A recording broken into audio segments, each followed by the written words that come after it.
Is this a performance EV that could convince true petrol heads? And why is Porsche observing this vehicle and wants to take a feature and make it their own? We're going to find out, and I honestly gotta tell you, I was skeptic at first too, but then I drove this one and I was blown away. You have to watch this driving party today. Super interesting with the N model, the Hyundai Ioniq 6N, and we're going to drive this performance car here for you today with Thomas Nautical Fuel in 4K, full screen, full length. Let's go in the typical bright blue Hyundai N color design here. Then the red accentuations in the lower part, and you know there's the normal Ioniq 6, this one here, the N model. In the peak, 650 horsepower, has a launch control, has the N grin button, 10 seconds overboost, so to speak. And here a length of 4 meters 94 or 194 inches. Standard 20-inch wheels here in the black design, really sporty, bigger brakes and so on. And this stretched roofline, you know there's the brother, the Ioniq 5N, the hatch design. This one here, the sedan or the folding roofline design. And with a huge fixed rear wing. It's still a separate trunk. We're soon going to show you the trunk. Yeah, a lot of pollen here already at the car. Not sure if you see that, although the car was perfectly clean. And then you have this huge diffuser design here in the lower part, and always with this dot design, which also stands for Morse code than for Hyundai. Yeah, very interesting, very striking. It really splits in love and hate. 2 electric motors, one in the rear, one in the front. The rear one has more horsepower, like 2/3, 1/3. However, if you look at the Newton meter figures, when you really push it through, then it's just slightly rear wheel biased. When you really hit it down, then it's just like a little bit more Newton meters for the rear. Battery at 84 kilowatt hours. So we'll see about the real world range also, because we're doing a sporty driving test, but also a range test on the motorway for you. And you can quickly recharge from 10 to 80% in 18 minutes, 800 volt architecture, 11 kilowatt AC charging. There's the DC charger here, and then with the electric charging flap. So it basically ticks a lot of boxes. In comparison to the Ioniq 5, here with the Ioniq 6N, they have also a lower center of gravity. They did additional rigidity measures actually, so they say they also worked on the suspension, and it's supposed to drive even better than the Hyundai Ioniq 5N. So I'm really looking forward to how that translates to. And yeah, you already heard it in the beginning with this special sound emulation, and I can tell you, it really, really works, astonishingly. You get the ECS suspension, electronically controlled, so that means when you're in the N mode, it also gets a little bit stiffer from suspension, and acceleration figures depends on 3.4 seconds, 3.3 seconds with the N grin button with the extra boost, and 3.2 seconds then with the launch control. That's what I took from this logic. So it really depends, but it's extremely quick, and also the VMAX is off the charts. 260 kilometers an hour. And then, is there a frunk? Let's see. I mean, this car has a sound emulation, a shifting emulation. It also has an engine emulation because it has no frunk. So there's the cover, and they use then the space all behind it for the electric motor and the 12-volt battery and so on. So yeah, no frunk there is. And what a nice setup we have here for you. We brought the Hyundai Ioniq 5N, that you can see the comparison, the classic hatch model. Of course, it's a little bit shorter, a little bit more angular though, especially already in the front, for example. Then see here the side profile, higher but shorter. In this case, also 21-inch wheels, so even more massive as for that. Tell me in the comments if you rather like this stretched sedan style or the hatch style. In the rear, I have to say, I like the Ioniq 5N better. It has this retro tech look, a little bit like this, but yet again, yeah, the spoiler is more massive with the Ioniq 6, so definitely matter of preference. Tell me in the comments. Oh, at the moment I see some stars, because Leah has an umbrella, because it started to rain now a little bit, and then when I got up, I got hit with the umbrella, so I see some beautiful stars now. Anyways, let's continue with the review, where the key fob looks like, it has an N logo, but I would say it looks like a toy. Anyways, let's open the vehicle. Yes, with the flush door handles, but then they are physical like this. Very interesting, and it feels actually quite good. Although I'm more a fan of the classic door handles here. Very good door closing sound. That's nice. And let's see, inside of the doors is all clean. It's also soft touch here, then microfiber, and this is basically all the grab handle, how you close the door, because the window levers are on the inside. So here's everything clean, good quality also here behind, for example, the handle. Just the lower part is very slim and also hard pack. Then here checkered flag, entry badge, and a nice N floor mat, so that looks fancy. And here also checkered flag for the pedal design here, left for your feet, and also the pedals itself, checkered flag design. Then these special sports bucket seats. Base would be fabric on the inside, and optionally you can get microfiber on the inside, and then they are also cooled and heated. You also have a illuminated N badge right there. The only thing I don't understand is microfiber on the inside, and then outside is a mix. Some parts are animal skin, some parts are leatherette, and you don't really know which parts are which. And they could have easily made this car animal free without losing anything, you know. So I think this is like one missed chance. Then here the comfort, to me, they are quite uncomfortable. They are stiff sport seats. Sometimes sport seats are very comfortable as well, but here they hold you tight, great for racing. But when you're tall, they're really not that comfortable long term. So the normal Ioniq 6 model would be more comfortable, definitely.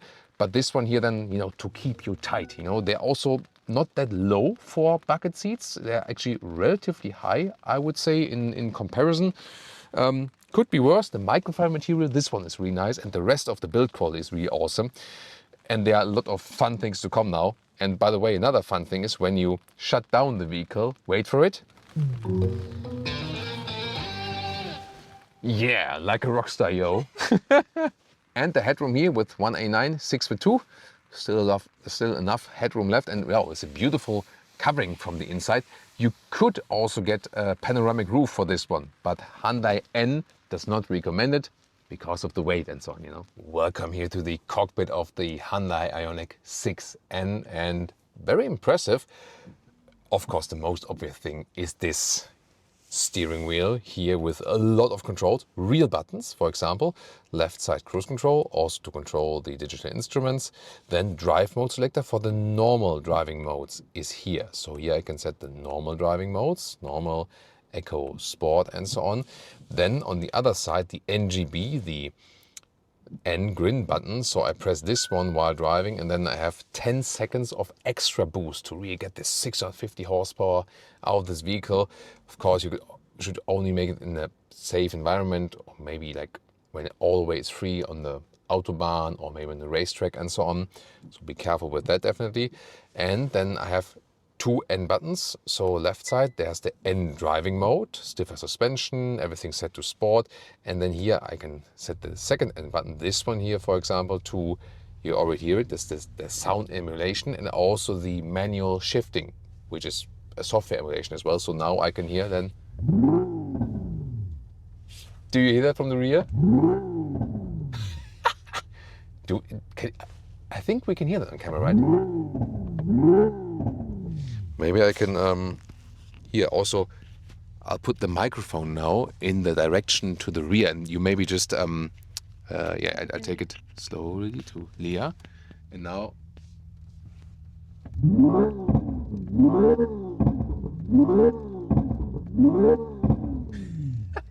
But it's cool. It's funny, but the sound is very well emulate. So, and you'll see how it works in driving very soon. You can also put this sound emulation for the normal driving mode. That is possible. It's not as loud as it is here in the special N mode. Yeah, but you can play around with that a lot. And then in this special manual shifting mode, you can then hear manual shift yourself. Other than that, the shifting pedals are then the recuperation setting, 1, 2, 3, I pedal and so on.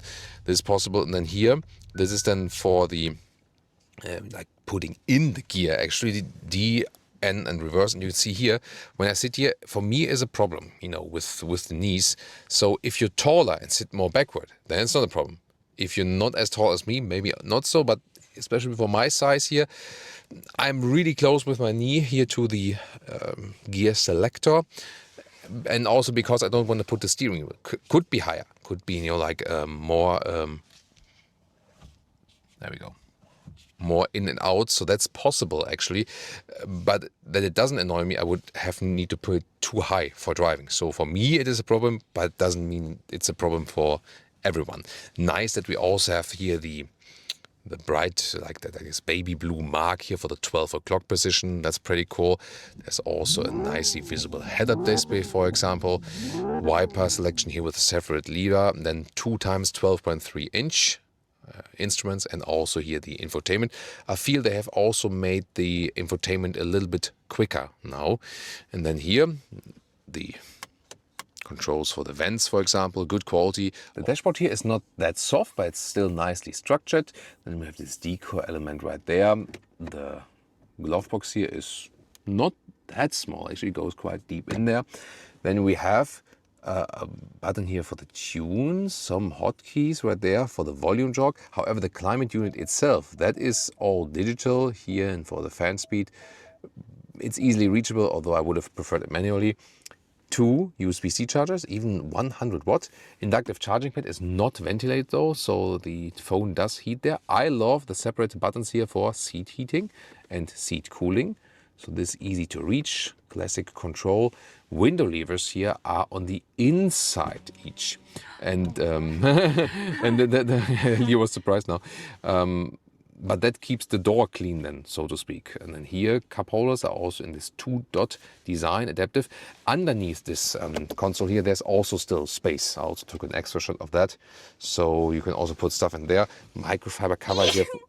Oops, bless you. Yeah, you see, it started to rain outside, so we have to be careful about our health as well.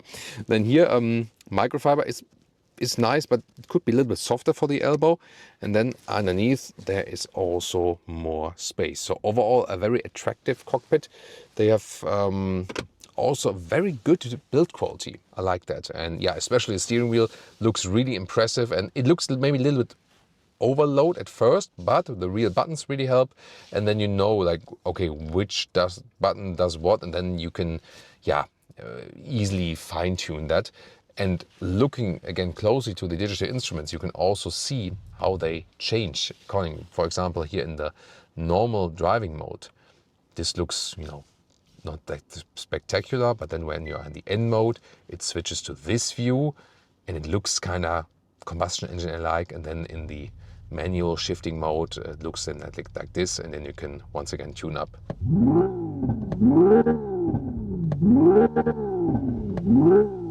Even up to the ref limiter.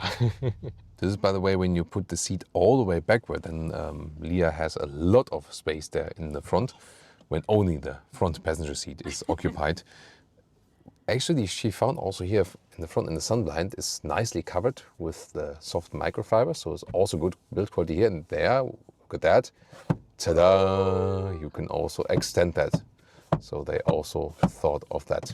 Not many options. Well, the sunroof would be an option, and here the microfiber seats, and that's basically it. Colors, and that's it. Now to the rear seating area here. This is also soft touch at the inside of the doors, and I can show that on the other side. So there's also ambient lighting behind this, then the microfiber, so it's beautifully done. Then you also have here the seat heating for the rear seats, and this is also with the lamination here in the rear. This is also standard for the Ioniq 6N. And even more so, the build quality is really excellent. Even here, the door handle is nice, and behind that, I can feel it. There's like a metal knurling galvanization behind this handle here. So this is really high class. Just hardback in the lower part, gotta say that. Then you have Isofix outside each, and also have the nice microfiber here on the middle part. This should be all leather red then. And then here, cup holders, they are not adaptive though. You cannot fold the seats from here. We will experience that then in the trunk area, what you can do right there. And you have the even floor here, using that EV platform, of course. 2 USB-C chargers, 100 watt. That is, of course, massively powerful. And we also have a small light in here. Then headroom with 1A9642. I do hit my head when I lean backwards, so I have to lean a little bit forward like this, like a little bit Quasimodo style. So here then with 1A9642, that's okay, but when I lean backward, doesn't really work. It's this, you know, stretched, falling roofline. But look at that, like what the hell? Look at that legroom, you know. So, I mean, these seats here are, in this case, helping because they are kind of, you know, slim. So this massive amounts of legroom. Yes, EV sedan, that's why you see my feet are standing relatively high, and that's why this angle. But it's still fine because I have so much space here. But of course, it would be more comfortable when my feet would be, you know, would be a little bit lower actually. But since you have much space in the length here, you can somehow arrange yourself. But as we know from EV sedans, is often not that ideal. Let's take it that way. Yeah, so can be better positions, but at least you have a lot of space, and the material finish and the quality is really nice. Now the trunk or the boot at 370 liters. Electric hatch here, although it's just a typical sedan opening. This one still fits underneath. And then we have here width of 1.40 meters in this area, and then it gets a little bit closer here, and you can see here there is this additional stability measure, so you can fold the seats 2/3, 1/3. You have to unleash it here basically. And then here the normal length is about 1.10 meters, 43 inches, and then, well, here in this area you can load something through from IKEA or something like that. So, and then it's hard to see. Then like, there we go to the seat as we were driving. Yeah, wow, almost a full ruler. So there's like 1.95 meters or 77 inches. So it's a very, very long car, definitely. The only limitation here, of course, the height, which is at 18 centimeters. No, sorry, about 17.5 inches or 44 centimeters. Underneath here, there's just, yeah, not much space, not much to see right here. So yeah, definitely here the limitation there, the Ioniq 5N would be more practical, but it's a super long one, and yeah, impressive here in this orange design here for the rigidity measures, definitely. All right, let's start driving the Ioniq 6N, and here in the normal mode, everything's smooth, everything's silent, but N mode, and then the special button here for the second N button for the sound emulation, and I also have the manual shifting. Let's see how much fun that is and if this is something for petrol heads. Let's go. Leah just wanted to fix her hair. No, you can't do that. Wow, that's something. So you might understand now why Porsche has been getting one of these cars and was taking a deep look into that. Not sure, did you hear it on camera? It's like we have this exhaust plop from the plop plop plop from the rear.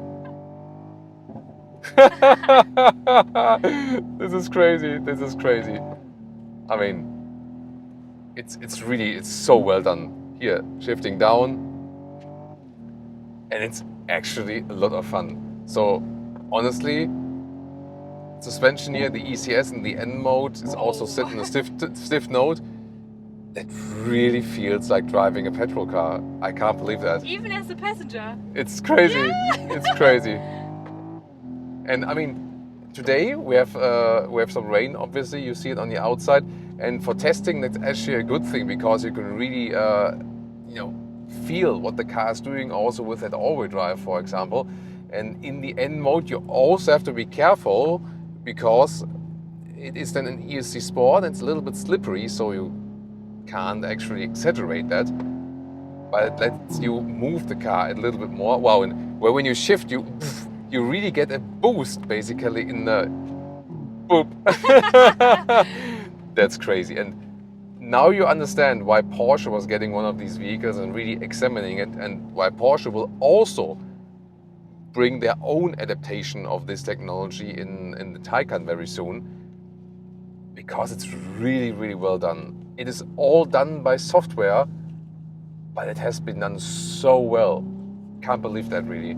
It's so refined, it really feels authentic, and I would never have imagined that, because when you're standing still and just rev it in the P mode, wait a minute, isn't that a little bit pathetic or something like that? But then when you start driving it and really test it, it's really so refined that they that they're really so close to the original experience.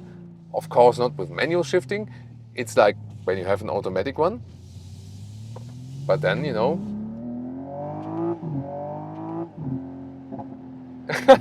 And you let go of the throttle and you have it plop, plop, plop, plop, plop from the exhaust. That's really something. I mean, if you would close your eyes, could you tell we're an electric vehicle? No. It's interesting, right? That's crazy. I mean, it counts for both for driver and passenger. I can't believe that. So and they fine-tuned the system even more. Yes, it was introduced with the Ioniq 5N, and here for the Ioniq 6N, they did even more adaptations, want to make it even more authentic, and I think that's really well done.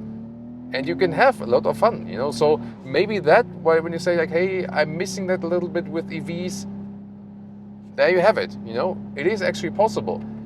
It's maybe not something you would use on every single day, every single road you drive. You could, you know, but even if you don't, at least you have the possibility to do so, you know. So, and the sound is actually not pathetic, because in a lot of emulations, hey, even in some combustion engines, the artificial sound sometimes sounds pathetic, but here it doesn't, you know. It really sounds authentic, it feels authentic. Also quite heavy load from the steering, and you just shift back and let go, you know. I can really say throttle here, right? Yeah, and the seats hold you so tight, it's funny. As a passenger, yeah. That's nice. Yeah, I mean, as I said, they are not very comfortable because they are really stiff sport seats, so they're nothing for like a long journey, at least not for me. But here for driving in a very sporty way, they are very good because they hold you tight and so on. Oh, that's by the way, I can't do like really test here the like a little bit left and right, because the lane keeping assist, that one is interfering very rapidly and also very harsh. So you can also deactivate that. So if you want to drive in a very sporty way, probably would recommend you to deactivate the lane keeping assist. Oh, nice, we get some sun back now. Yeah, but that's really something here, right? Especially like when you accelerate out, shift down a little bit, then shift up. That's really so much fun, and just that you get an impression of like how different is it. See, if I hold the pedal, then it's doing that in an automatic way. But even then, you have this sound experience. You know, so you can fine tune what exactly we want to have. Here, for example, here. It's doing the shifting itself, and also here the sound and like this, throttle blip basically. But you can also do the shifting yourself, or you can go back to the normal modes. You can even have this sound emulation in the normal driving mode, so it's not 100% bound to the N mode. You can also just drive normally and have that. It's all possible, whatever you want to have, you know. Let's test some. Does it have a launch control? It does also have a launch control, yes. Leah is asking for a friend, I guess. So what we can do safely here is to take like some 40 to 80. Let's go.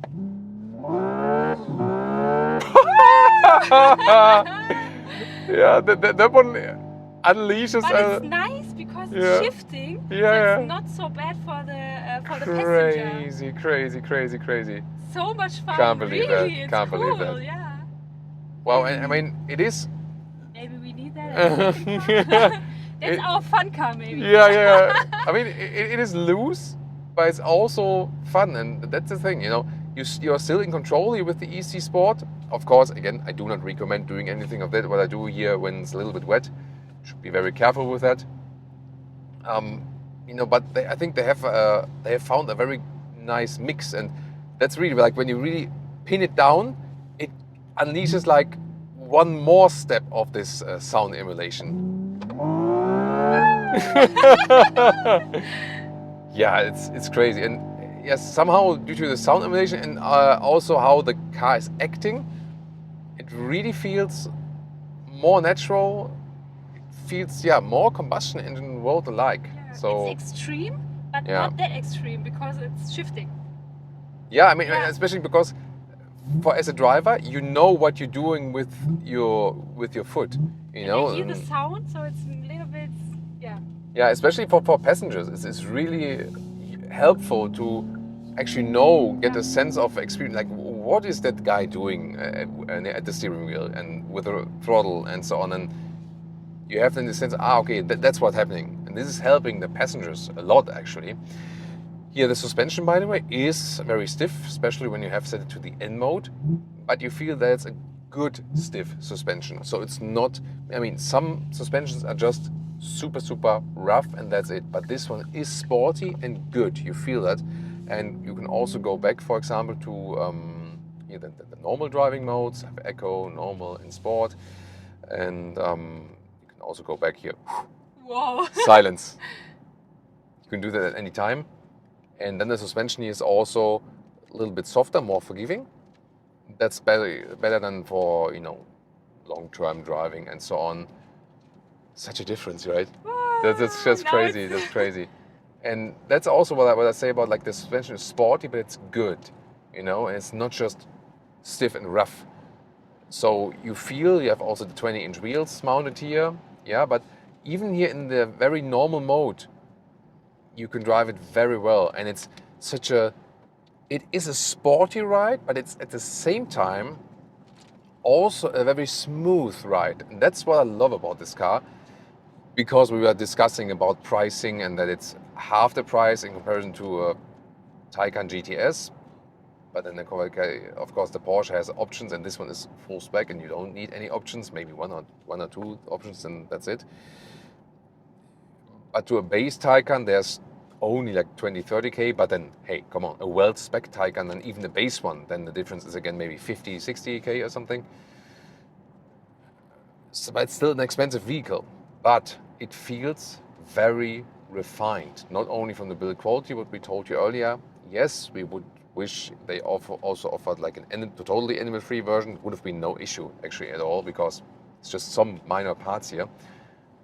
But the refinement of the materials which they put on the buttons and so on, and also inside the doors, and then how silent the car is, if you like to, you know, when you have all the sporty sound deactivated here, it feels like an extremely refined vehicle. Here also, you know, the steering precision, you feel that it has been tuned on the Nürburgring Nordschleife, and when I'm on the brakes, you know, with the blending and so on, it's very precise, very direct, no dead zone from the steering. So literally, this car has been designed to convince a critical German. Maybe not so with the comfort of the seats. It's also too short for me. You know, it's nothing for this seat is not good for tall people. Can easily say that. But besides that, it's really tuned to convince something. You know, to convince someone like me who has been driving, you know, a lot of German cars, also has done like tests on the racetrack and so on, and for someone who has a very fine feeling for the vehicle, you know, and that's what this car is doing. You know, it delivers you an extremely finely tuned and precise experience. That's really cool. And no matter if you have everything in a smooth mode, or if you know, want to lay it all out and have also the sound activated and so on, and it is a more extreme and more fun experience, definitely. And yeah, I mean, if you want that, you can always decide, you know. So you are in the driver's seat, literally, for all these kind of options, and you're just waiting to attack the next curve. So wow, I'm really impressed here with the driving experience, and once again, that it's not just sporty rough, but it's really refined and smooth, you know. And gotta be kidding me. Wow. I mean, it's seriously a Porsche alternative, seriously, you know, because I know that at the beginning of the video, some were maybe like very skeptic about that, and it's like, yeah, a Hyundai for 80,000 euros, and I mean, no, you cannot compare a Hyundai to a Porsche, and what is he thinking, and so on. But this is really possible, you know. You can really compare that one here to a Porsche, especially then to a Taycan, also considering the length. It drives so well. And I mean, Leah is still having fun. I ate a lot. a lot. Yeah. And I'm fine. Yeah. We just had lunch, Yeah. actually, and a very nice lunch. And that's usually a problem, you know, when you drive very sporty after that.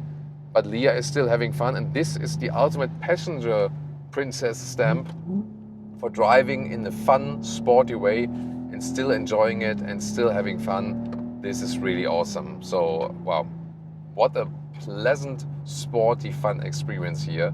You know, I can't just, you know, I can't stop praising the driving experience. And, you know, when it comes to sporty driving, I am very, very skeptical about electric vehicles. Not in general, you know, I love EVs and they are super efficient and have a lot of advantages. But when it comes to sporty driving, there are just a few EVs that are still a lot of fun to drive and that feel so balanced and controlled, you know, and BMW iX3 and the new BMW i3 definitely count to that group.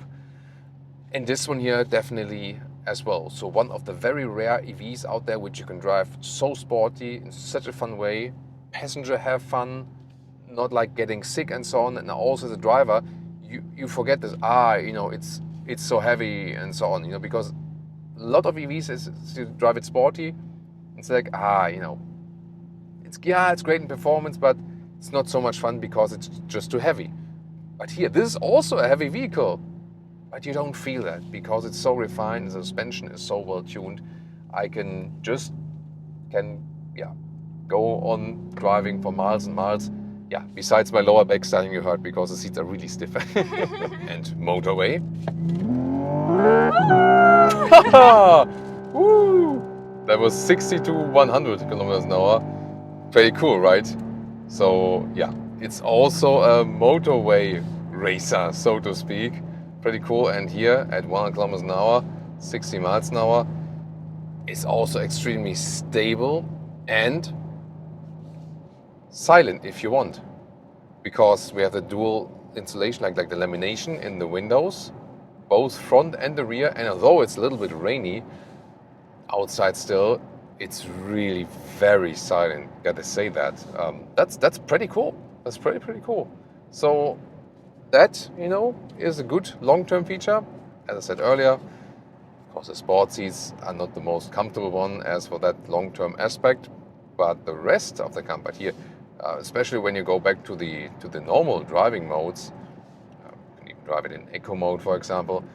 So this is fine. Then the vehicle is also smooth, and the suspension, yes, it's sporty, but as I said, it's a good sporty suspension. That means it also serves a comfortable aspect, and when you have it in the normal driving mode, it's also a little bit smoother than in comparison to the N mode. So in that respect, it is also a good long-way cruiser. We will then at the end of the episode tell you more about our concise consumption test here for today.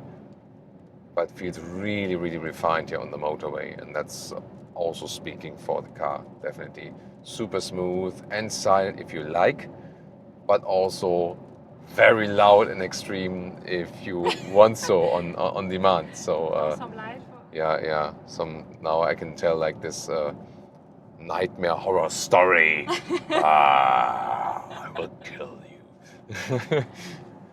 Yeah, why not having some fun here, right? This car is all about the fun, definitely that is, and it drives as good on the motorway as it drives here in the very agile situations. So both a lot of fun and can also be smooth in the city. Of course, it's a long vehicle, so finding a parking spot might be somehow critical.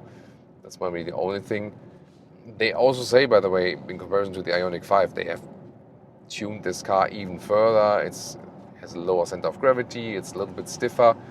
So they are, of course, similar in the technology, but this one here, you know, turns it a little bit further even. So that's pretty cool. I'm really astonished how silent it is at 100 kilometers an hour.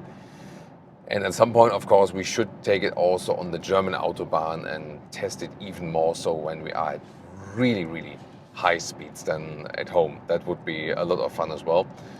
Check out here, lane change at 100 kilometers an hour, normal driving mode, super smooth, very stable. And if I would do so in the N mode, I directly feel how I have more feedback from the road. stiffer. Now when there are some transverse bumps and so on, you feel it even more. But it's still fun and still nice ride, even when the suspension is a little bit stiffer. So a good balance of comfort, I feel. Wow. And the vehicle feels so calm, at least when you put everything to the calm modes.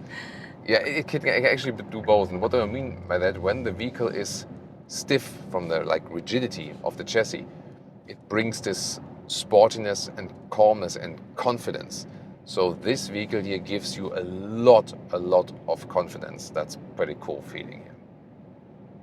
Oh, by the way, just to round everything up, we can of course also set cruise control and assistance systems. This one also has the active steering assist here. Let's see how smooth it does it. There we go. Yeah, some corrections here left and right. Now the motorway is making a slight left bend. Let's see how flawless it's doing that. Yeah, I would say it's fine. So you can also use that here, and you can increase the speed here on the left side of the steering wheel or decrease the speed. That feels really smooth. So also, I think good from the assistance systems. Blind spot monitor is there as well. There's a red triangle in the side mirrors. So the basic, checks from the assistance systems are also there. Price, consumption, what does Porsche want to do, and what do I really think about this vehicle? So as for the pricing, a normal Ioniq 6 would start 46,000 euros. This one here at 76,000 euros. If you add these one or two extras there are, you get it for 80,000 euros. And then you might say, wow, wait a minute. This is like just 20k away from a Porsche Taycan, 25k. However, a Porsche Taycan is always like naked, and then you add some extras and so on. And if you find a comparable Porsche Taycan GTS, for example, which is comparable in the acceleration figure, then it's easily double the price than this one. So yeah, it will be still way cheaper in comparison to a Porsche. And you can compare it to a Porsche because it has such a great driving performance. I was really blown away how good this car is handling. So it's really well done. At the same time, we did the consumption test, 100 kilometers an hour, 60 miles an hour on the motorway straight, and you could score some 20 kilowatt hours on 100 kilometers. 3 miles per kilowatt hour. That is not especially efficient for a sedan electric vehicle. We could score similar figures with the BMW iX3 SUV recently, for example. Would mean for this battery a real range of about 400 kilometers or 250 miles. Not only me, also Porsche was amazed here by the shifting integration of this vehicle and also of the Ioniq 5N. And so they will introduce this emulated shifting in the Porsche Taycan. Very interesting move for sure. And some might not like it, but I have to say you gotta try it, and see that it actually really works. And I wouldn't have expected that. So very interesting driving experience with this one here today. And now it's time to check out other performance EVs.